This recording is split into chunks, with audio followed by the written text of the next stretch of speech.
Սիրելի հայրենակիցներ, գործընկերներ, Տիկին Կարապետյան, վերջին 2 օրվա ընթացքում հետևելով ձեր ելույթներին, հատկապես այն համատեքստում, որ որպես լեզվաբան մեկնաբանում էիք ընտրական օրենսգիրքը, ես էլ որպես նախկին լրագրող չդիմանալով գայթակղությանը վերնագրել եմ ձեր գործունեությունը 8-րդ գումարման խորհրդարանում եւ ձեր գործունեությունը 9-րդ գումարման խորհրդարանում։ 8-րդ գումարման խորհրդարանի ձեր գործունեության վերնագիրը Մարիա Կարապետյան գիծ դաշնակցություն պատմական ճշմարտության փնտրտուքի ճանապարհին։ 9-րդ գումարման խորհրդարանում ձեր գործունեությունը Մարիա Կարապետյան գիծ ԲՀԿ ով է գողացել մանդատները։ Թող ինձ ներեն մեր դաշնակցական գործընկերները, բայց թույլ տվեք ասել, որ հակադաշնակցական ելույթները ձեզ մոտ շատ ավելի լավ են ստացվում։ Սա իմ իմիջիայլոց։ Հիմա մանդատների մասով ով է գողացել ԲՀԿ-ի մանդատները, մի քանի օր շարունակ այս քննարկումը ծավալվում է ազգային ժողովում եւ ինչպես եւ խոստացել էի ձեզ 1000 անգամ հարցը բարձրաձայնեք, 1000 անգամ գալու եմ եւ այս բարձր ամբիոնից հայտարարելու եմ։ Դուք ձեր իշխանությունը գողացել է 60,000 քաղաքացու ձայն։ Դուք գողացել եք ընդդիմադիր մանդատներ։ Այստեղ ֆուտբոլի, այսպես տրամաբանությամբ շատ խոսվեց իրավիճակը նկարագրելու համատեքստում, եթե խաղադաշտում ԲՀԿ-ն է եւ ՔՊ-ն, իսկ մրցավարը նախկին ՔՊ-ական, կարկառուն ՔՊ-ական Վահագն Հովակիմյանը միանշանակ հաղթողը լինելու է քաղաքացիական պայմանագիրը։ Հարգելի գործընկերներ, պարոն Ռուբինյանը ցավոք այստեղ չի, քյաբաբներից շատ խոսեցին, ընտրակաշարքից առհասարակ։ Ես ուզում եմ ձեզ հիշեցնել իշխանությանը, մեր գործընկերներին ընդդիմադիր ընտրությունների հաջորդ օրը Նիկոլ Փաշինյանը հայտարարել է, որ ընդդիմությունը 100% ընտրակաշարքով է ձևավորվել, ընդդիմության ձայները 100% ընտրակաշարքի շրջանակներում են։ Հետո արդեն քյաբաբը մտավ շրջանառության մեջ եւ այլն եւ այլն։ Պարոն Ռուբինյանը այստեղ չի, պարոն Կարապետյան, ձեզ եմ ուզում հարցնել, ընդունենք, որ ընտրակաշարքով է ձևավորվել այս թևը ազգային ժողովում։ Քանի քյաբաբ եք տվել ՔՊ-ին, որ պարոն Վարդևանյանին ընտրել են ազգային ժողովի փոխնախագահ։ Ձեզ կարող եմ հարցնել ԿՊ-ական 13 падգամավորներին։ Ձեզ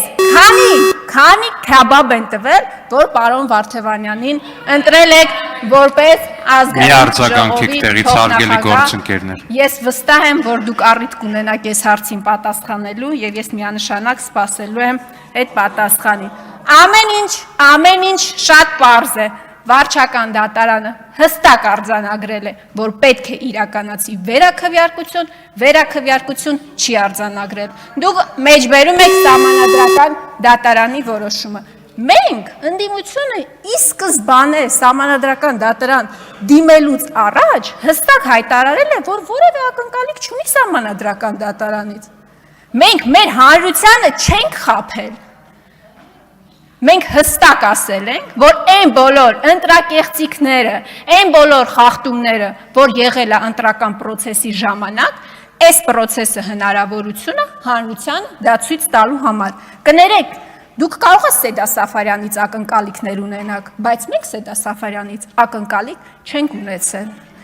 Դրա համար դիմել ենք, որ Սեդա Սաֆարյանը չմասնակցի քննությանը նյութի, բայց այդպես չի եղել։ Տիկին Կարապետյան, վերադառնանք մեր երկխոսությանը, դուք շատ հետաքրքիր մի բան երեք ասեցիք, ասում եք, առաջարկում եք, որ քաղաքակրթությունը դադարենք վերագրել արևմուտքին, իսկ բարբարոսությունը արևելքին։ Ես համաձայն եմ ձեզ հետ, իսկապես համաձայն եմ, որովհետև այսօրվա աշխարհում երկակի ստանդարտների պայմաններում ստեղծվել է մի իրավիճակ, երբ որ օրինակ հավաքական արևմուտքի համար Ուկրաինայի երեխաներ են, Գազայի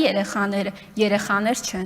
Օրինակ Գազայի դեպքում առավելագույնը որ անում է օրինակ Եվրամիությունը անդամ երկրները, դա հումանիտար օգնությունն է, նվազագույնը դա խորը մտահոգություն հայտնելն է։ Ուկրաինայի երեխաների պարագայում իհարկե զենքի վաճառ, տնտեսական պատժամիջոցներ, ձերբակալության օրդեր եւ այլն եւ այլն։ Ինձ շատ հետաքրքրեց ձեր այդ առաջարկությունը։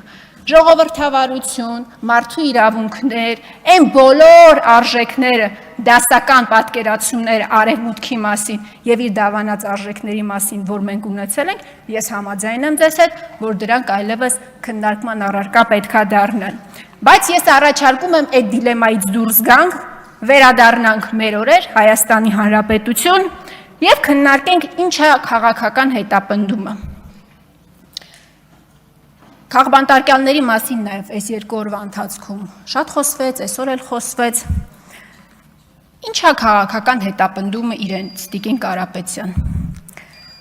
Կարող է անձը, որի նկատմամբ իրականացվում է մեր գնահատմամբ,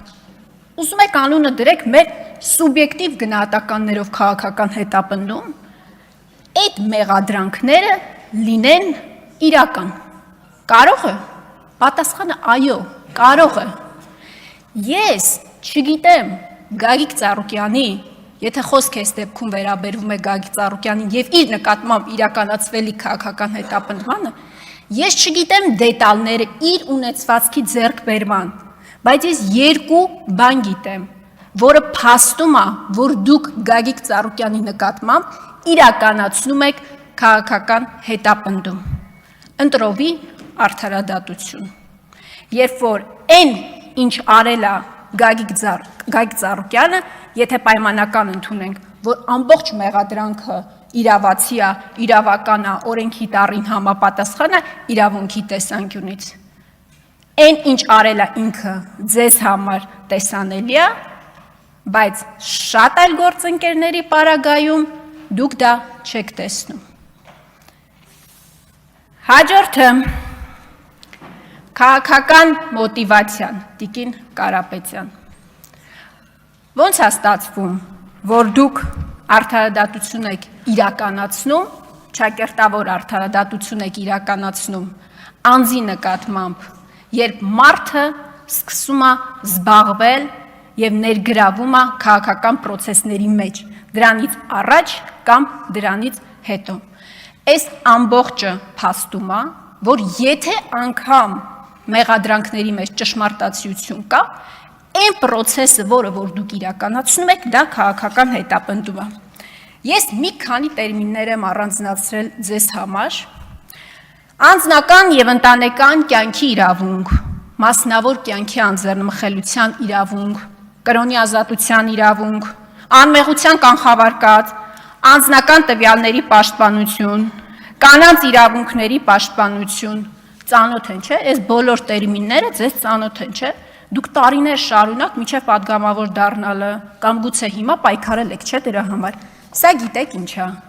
Քննչական կոմիտեի մեկ էջանոց հաղորդագրությունն է, որտեղ այն 6 իրավունքները, որոնք ես շարադրեցի եւ որոնց համար դուք կենացում պայքար եք տվել ձեր հասարակական, քաղաքական գործունեության ընթացքում, խախտվել են։ Տիկին Ջուլհակյանը ասում է, որ ես դատապարտում եմ, ողջունում եմ, որ դատապարտում եք, Տիկին Ջուլհակյան, բայց դուք շատ ավելի կարևոր մի բան ասեցիք։ Ասում եք, որ ես չեմ կարծում, որ դա միտում է, իսկ ես կարծում եմ, որ դա միտում է։ Որովհետև դուք մարդուն ոչ միայն ունեզրկել եք, մանդատները գողացել եք, հիմա էլ ուզում եք բարոյապես մարդուն ոչնչացել։ Անձամբ ձեզ նկատի չունեմ, ձեր իշխանությանը նկատի ունեմ եւ ձեր իշխանության ղեկավարին նկատի ունեմ։ Դուք մարդուն հիմա բարոյապես ուղղակի ոչնչացնելու գծի մեջ եք, որովհետև դուք չունեք կարմիր գիծ, որովհետև այն հետապնդումները, որ հիմա իրականացվում են Ծառուկյանի նկատմամբ, նորություն ասեմ, նախկին իշխանությունների ժամանակ էլ է իրականացվել, բայց այն կարմիր գիծը, որ հատվել է, չի հատվել որևէ մեկի դեպքում։ Դուք եթե ասում եք, որ դա ոչ պրոֆեսիոնալիզմ է, դուք ընդամենը մի բան ունեք, ամբողջ ֆրակցիայով հավաքվեք,